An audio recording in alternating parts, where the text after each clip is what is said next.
All right, welcome back, everybody. It's 20 minutes before 7 o'clock. President Jacob Zuma has been talking about this radical economic transformation. Most people believe that part of this will include land reforms.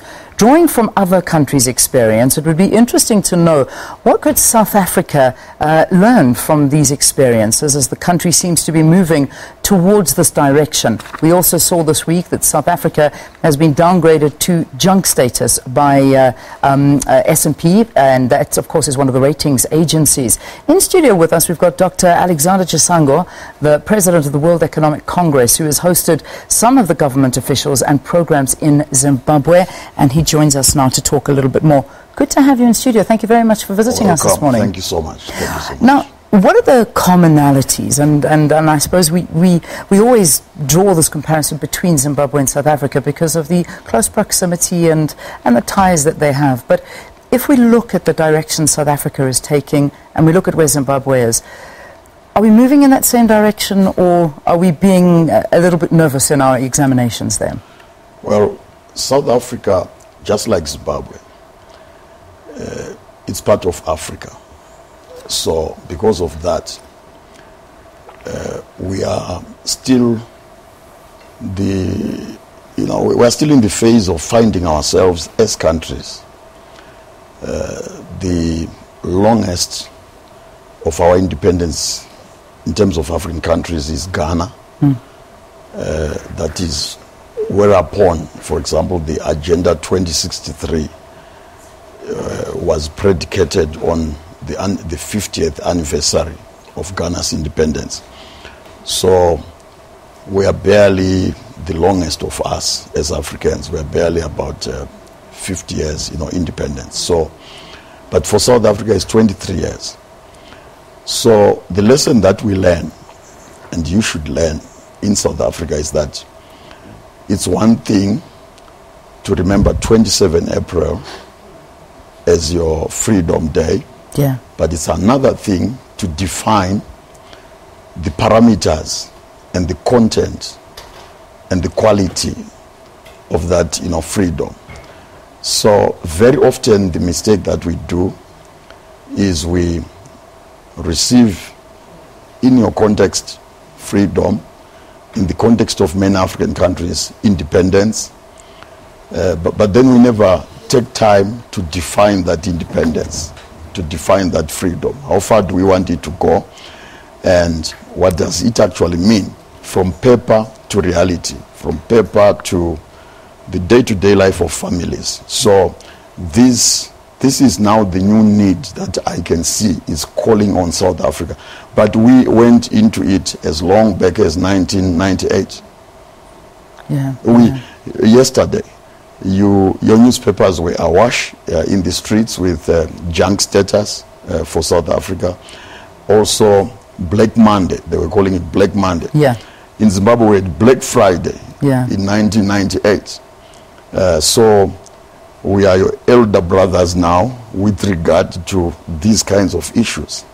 So I really also want to therefore recommend that people desist from emotions, because emotions, they inflame the already fragile situation, the already volatile situation. And people also desist from very short-sighted and partisan perspectives, because the economy is really like how you handle your own house, because people live within an economic context.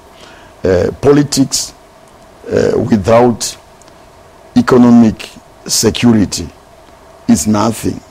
That is why you can go over and over and over, and including changing faces of people, whether in cabinet, whether in the presidency, whether in parliament, whether at council level. But unless you have really sat down without emotions to define what kind of South Africa you want to see, not just in 5 years' time, but maybe over 50 years, over 100 years. Which emotions are you referring to? Are you referring to the emotions of the average South African that wants to take to the streets, that wants to talk about the fact that that it is a difficult situation to find ourselves in, and that I think South Africans really don't want to see our country going down, and yet the way things are looking right now, it's not a comforting environment. Yes. Those automatically bring emotions, or are you talking more emotions on a political level? Across the board, yeah, across the board, because you know you watch the spectrum of what is going on. Even the media is emotional, the politicians are emotional, the electorate is emotional, the workers are emotional, the parties are emotional. So now, let's come back to the junk status. Those that talk about junk status in terms of South Africa being downgraded to BBB plus, what are they looking at? What are they deriving that from? They are saying there is institutional instability. Yeah. They are saying there is constitutional instability. Obviously, they also refer to policy and leadership. So, where did they get that from? Most of the time, those who actually made that determination, they don't live here. So, they got it from what we are saying about ourselves. Yeah. So, what we are saying and what we say about ourselves is then read as our mood, whether it's a transitional mood or it's a long-term mood, but that is what is read. So one lesson we have learned from Zimbabwe is that the people that are most likely to destroy a country are the people of that country themselves. So we need to put more effort into saying what kind of a South Africa do we want to see. Are you saying that we should keep quiet and that we should just leave it at a government level to make these decisions? No. And we must just accept it. Maybe I'm misunderstanding you, but if we don't express these emotions, I mean, one of the things that has come out is saying that there have been countries that have been downgraded, but they've acted very fast. They've turned the situation around, and they have shown that, hang on a second, we can turn this around, and they've been moved out of junk status. Yes. And that, I think, comes from the cries of people that are dissatisfied with what is going on. I think if we sit back and we keep quiet and we allow these things to happen, perhaps that'll put us in a worse situation. Maybe you can explain that to me. I'm maybe not understanding. Well, those that were ranked as junk and then eventually turned out. Yeah. Now, they did not turn around just by making noise. They sat down, they went back to the drawing board clearly to define themselves and to define the way out. So at the moment, and the way out, by the way, it's not as simplistic as simply changing faces of people who is sitting on that chair and I mean, because we must vest our future into institutions and institutional strength. So maybe the time has come for this nation to basically be able to say, when we reached and went beyond 1994, when we got ourselves a new constitution, first of all, is this exactly the constitution that we wanted to create? Because with constitutions, you can develop a constitution thinking that you want to achieve something. Then after 10 years, you then realize that this is not taking us to where we thought we were going. Yeah. And 23 years is long enough for an evaluation to be done to say, not just on political issues, but even on economic, social issues, moral issues. You want to be able to evaluate yourselves and say, is this the kind of South Africa that we actually were in the struggle for? Is this also the South Africa that we want to actually see?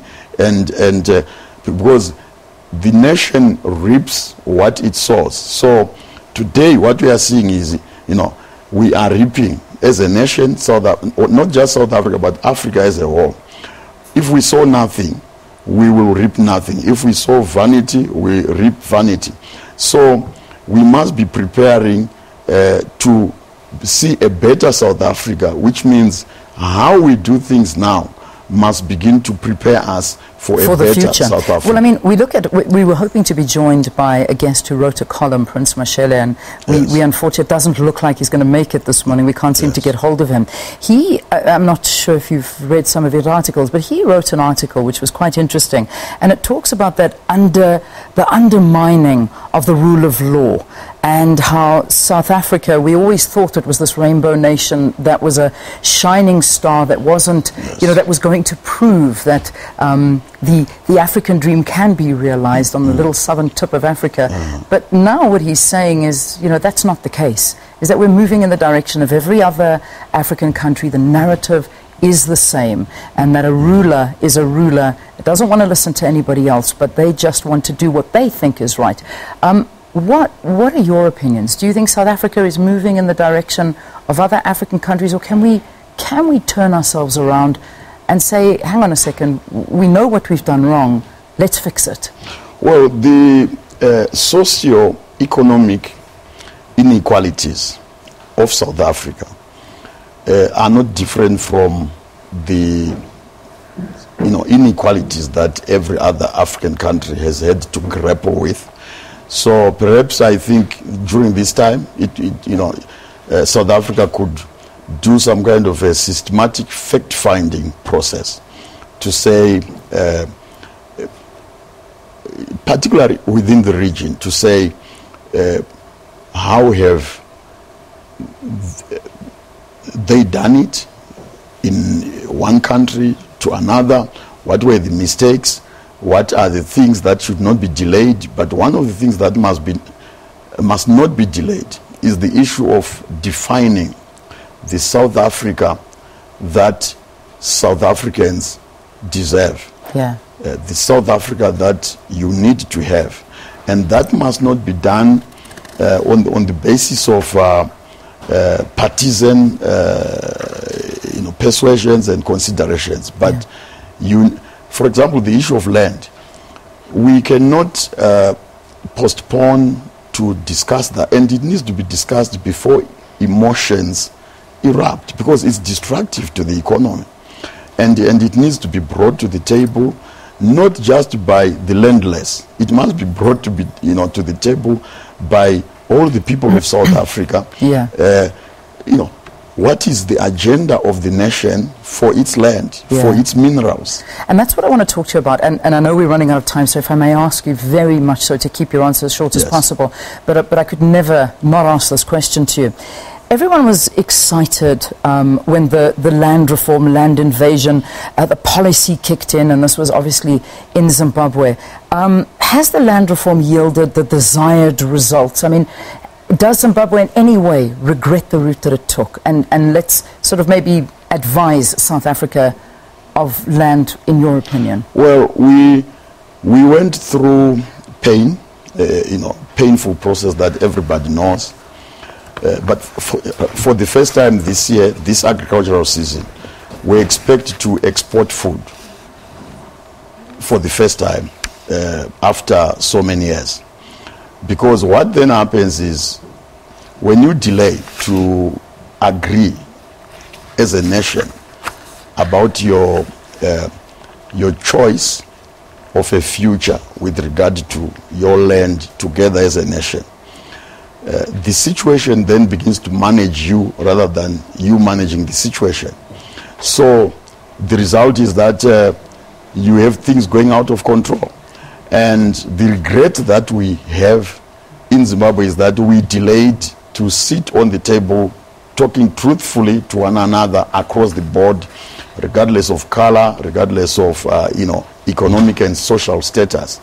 So we delayed talking, and also the other mistake that we did was that we banged too much on external and international assurances. Because remember, in the case of Zimbabwe, after independence, in fact prior to independence, there was the assurance that there would be the willing buyer, willing seller, right, policy, and then there was assurance that the money to compensate those who will be giving up their land will be provided, but from external sources. Yeah. And we overbanked on that. It was a gentleman's agreement, verbal agreement. But you see, countries, their own leadership changes also. So really, sometimes we bank too much on external institutions, and then we don't seek for our own internal agreement, so that. Yes. Doc, we have to leave it there. Unfortunately, we have run out of time, but I think we've given it a good go here this morning. Dr. Alexander Chisango, the President of the World Economic Congress, talking to us about some similarities between South Africa and other African countries, and also drawing reference to Zimbabwe and South Africa. Let's take a very quick break. We'll see you after this.